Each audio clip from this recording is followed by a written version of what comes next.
Number 10. James RAYL. James RAYL was fatally shot in Sydney, Ohio in July of 2022. His murder was caught on camera, and it's absolutely a horrific thing to see. It all happened when James tried to break into the house of his ex-girlfriend.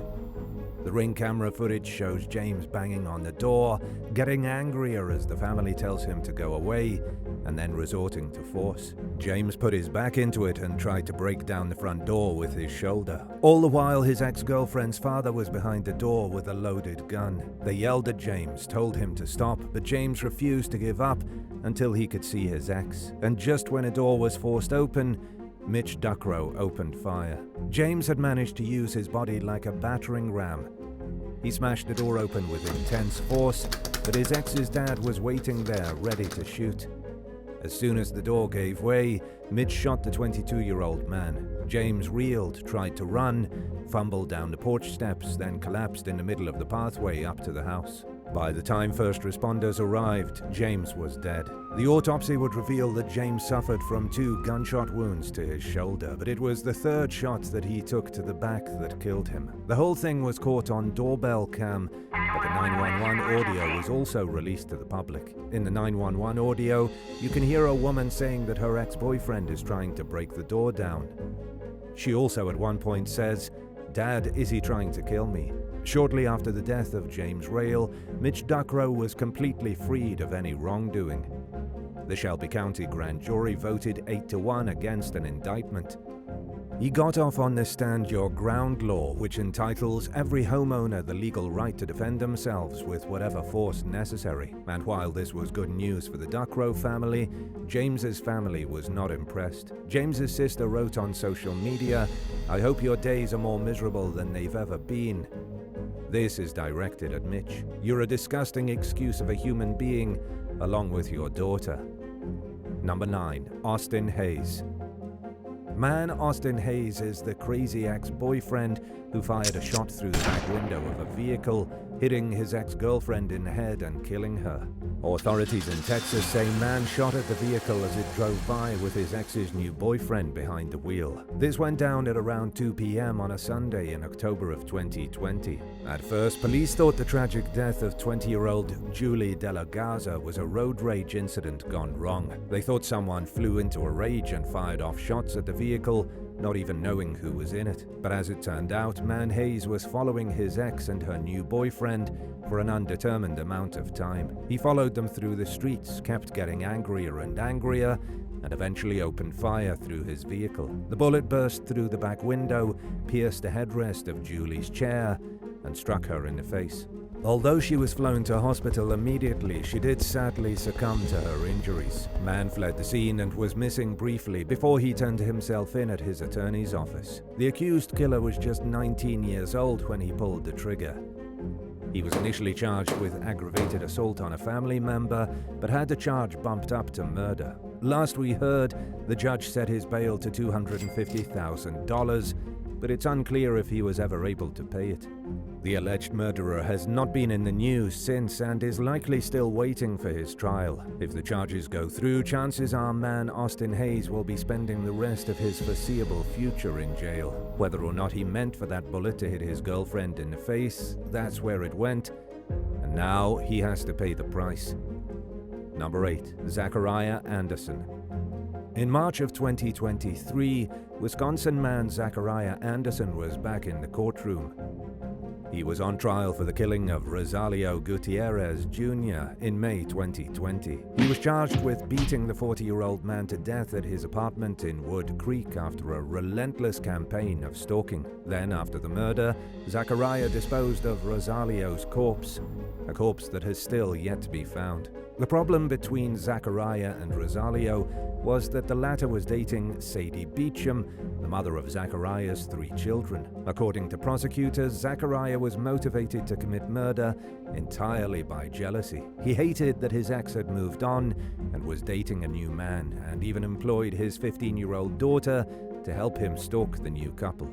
On the night of April 24, 2020, Zachariah's daughter testified that her father took them both to the home of her mother, then sat and watched Rosalio and Sadie through the windows. While she was saying this in the courtroom, Zachariah was caught motioning for his daughter to shut up.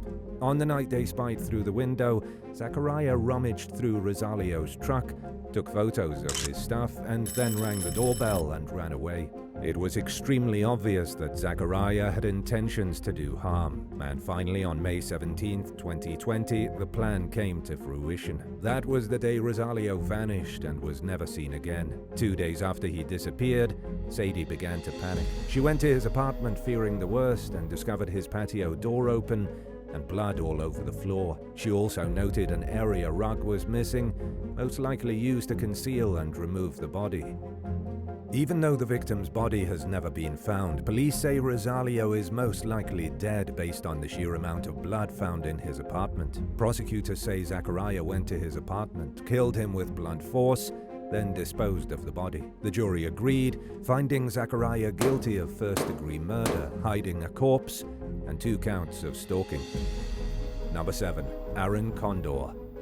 Sarah Wetham miraculously survived a machete attack from her crazy ex-boyfriend. It happened on a cold night in February 2018. As Sarah slept soundly in her Manchester home in the UK, ARON CONDOR tried to chop her into pieces with a machete.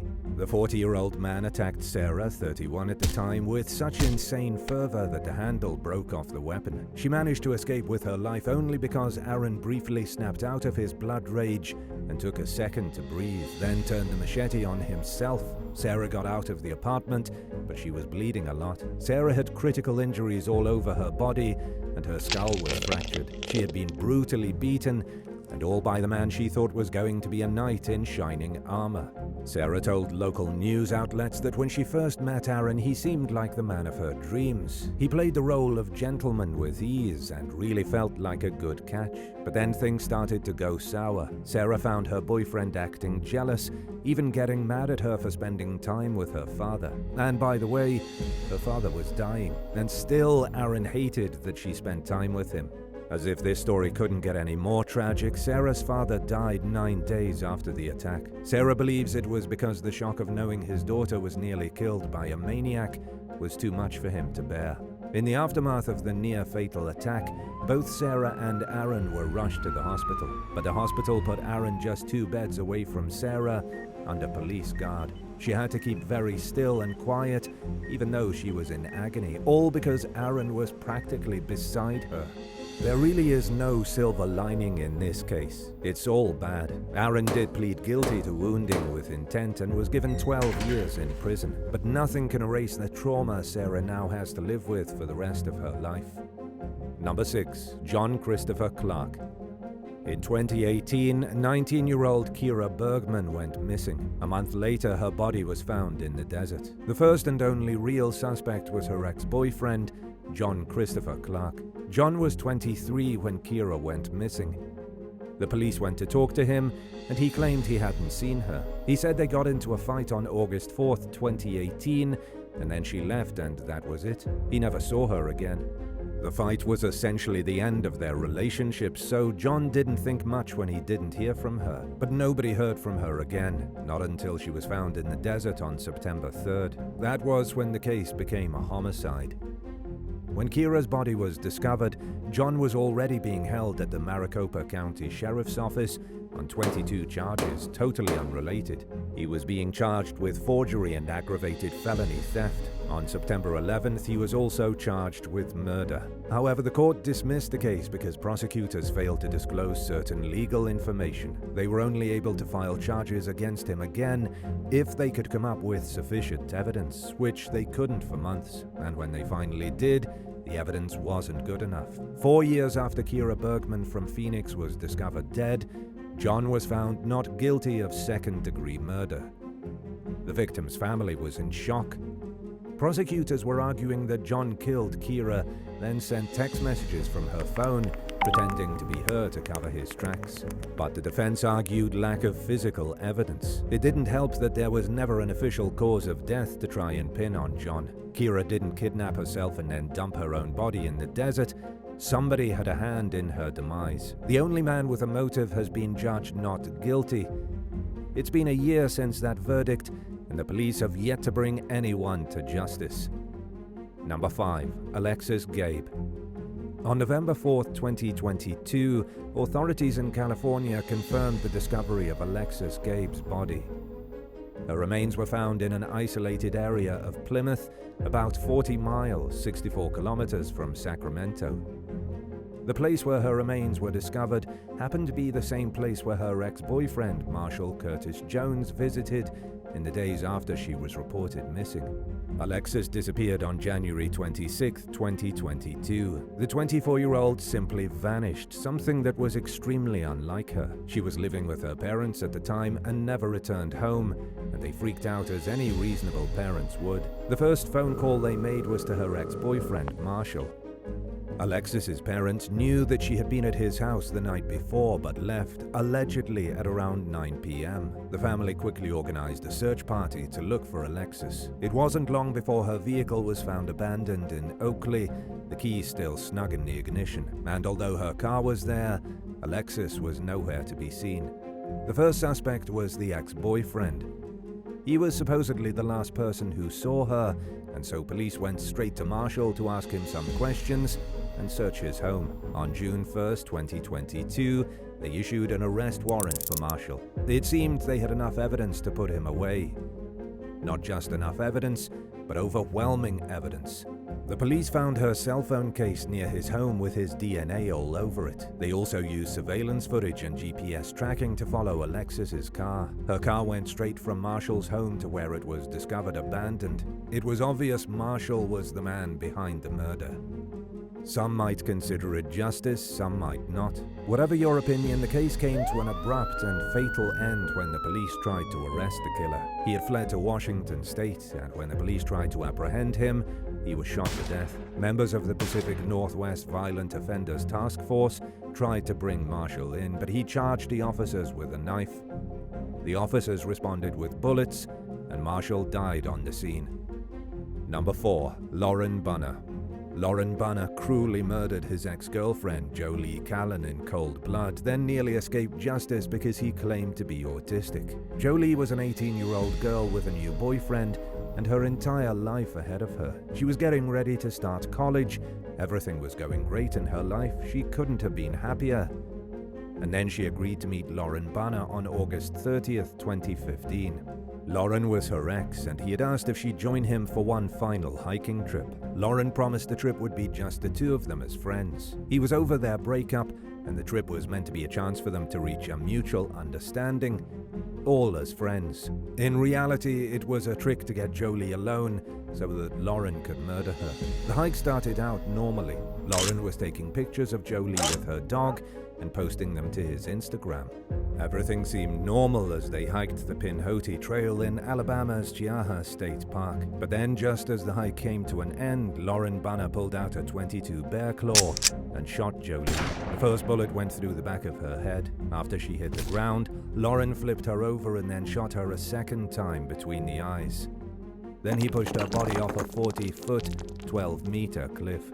When he got back to his car, Loren phoned 911 and turned himself in. At his trial in November 2015, Loren nearly got away with it when his attorneys argued he had Asperger's syndrome. But in the end, he was sentenced as an adult and got 52 years in prison. Number 3. KESHAUN Sheffield. In December of 2019, Rashid Young was reported missing in Pottstown, Pennsylvania.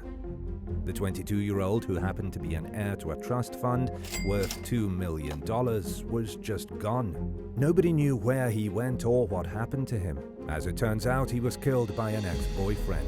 The ex-boyfriend stabbed Rashid to death and used his phone to pretend he was still alive. And while he was pretending to be Rashid, he drained all the money in his bank account. For years, Rashid's family was desperate to know what happened to him. They pleaded to the police for answers, but never got any. Finally, they hired a private investigator. It was the private investigator who officially requested Montgomery County detectives to investigate Rashid as a missing person. But the Montgomery authorities didn't need to do much. They began an investigation in summer of 2022 and then immediately learned that Rashid's body had been found 3 years prior. He was killed in August of 2019, and in September that same year, a corpse was found by a landscaper in Philadelphia. But the body was never identified, and for some reason no investigation was ever pursued. The whole time Rashid's family was desperately yearning for his whereabouts, his body had already been found. For 3 years he was unidentified, and may have stayed that way if it wasn't for the private investigator. Once everyone was on the same page, an investigation led to the arrest of the ex-boyfriend, KESHAUN Sheffield. He thought he got away with it, until the cops knocked on his door. KESHAUN and Rashid were together for 2 years, as revealed by cell phone records and confidential information. After KESHAUN stabbed Rashid to death and dumped the body, he used his dead ex-boyfriend's phone to communicate with his family. He made it seem as though Rashid were alive for long enough to transfer money from Rashid's bank account into his own. This went on until the account was frozen in December of 2019. Now that KESHAUN is in police custody, he's being charged with murder, but we're still waiting to see what kind of sentence he gets for his role in Rashid's tragic death. Number 2. The AirTag stalker. In 2022, Apple was sued by 2 women who became the victims of AirTag stalking. One of the women's ex-boyfriends hid the Apple device in the wheel of her vehicle so that he could follow her around. The other woman involved in the lawsuit was tracked by her estranged husband, who put the AirTag in her child's backpack. The lawsuit claims that Apple has made their AirTag devices far too easy for stalkers to track anyone they want, and in a way they are totally right. An AirTag can be put anywhere and tracked using GPS, and if you have a crazy ex-boyfriend stalker, that's bad news. One of the women behind the lawsuit has been identified only as Jane Doe. The other is Loren Hughes of Texas. Both were alleging in December 2022 that it was negligent to create such a device and then market it as an inexpensive tracker. This is a real case that was filed in the United States District Court of the Northern District of California. Loren claims her ex attached the device inside the wheel well of her vehicle. Why? It's because her ex wanted to know where she moved so he could harass her. Loren tried to escape her crazy ex, but Apple's AirTag allowed him to follow her straight to her new house. These 2 aren't the only victims of Apple AirTags. Even swimsuit model Brooks Nader admitted she found one of the devices in her coat pocket. Someone had slipped it in there so that they could presumably follow her. It's kind of ironic because if you remember when Apple first introduced AirTags in April of 2021, they advertised them as stalker-proof, but that clearly isn't the case, as Vice recently revealed over 150 police reports from dozens of incidents involving AirTags, all of them within an 8-month period. As of right now, there has been no publicly announced resolution of the lawsuit. It's unclear what exactly is happening with the case. Number 1. The spreadsheet boyfriend. A 26-year-old woman from Toronto who goes by the name Maddie recently revealed just how crazy her ex-boyfriend is. He didn't try to chop her up with a hatchet or bury her in a cellar, but he did make spreadsheets documenting all their expenses while they were a couple. Maddie's ex-boyfriend documented everything from the purchase of a banana to a single slice of toast. Maddie explained that she had been with her boyfriend for 3 years. During that time, he compiled lists and spreadsheets of all the things he paid for out of his own pocket. Then, at the end of each month, he would present Maddie with a meticulously detailed bill of the money she owed him. These weren't just boring spreadsheets on a notepad. They were color-coded and everything, like he was giving a presentation at a business meeting. He expected them to split every Uber ride, every dinner, and be reimbursed for every pop and sandwich. But maybe the even crazier part is that Maddie said she never really minded at the time. She didn't realize it was a red flag until their relationship was over and she was sitting there looking at itemized bills created by her ex. 3 years equals 36 months, or 36 spreadsheets with outstanding balances. Some of the charges included breakfast juice, wine for his mom, chicken chicken dinner and a ride on the metro. Maddie admitted there was only one time that she was truly upset at her boyfriend's weird attitude toward money. She got upset when he charged her $3.23 for a banana and slice of bread that she ate during a visit to his mother's house. As for why they broke up, Maddie said the banana and slice of bread was the straw that broke the camel's back. Would you rather find out your boyfriend's been secretly stalking you or creeping around in your attic at night? Let us know in the comments, and thanks for watching. Remember to subscribe if you haven't already, and come back soon for more videos from the channel. Bye!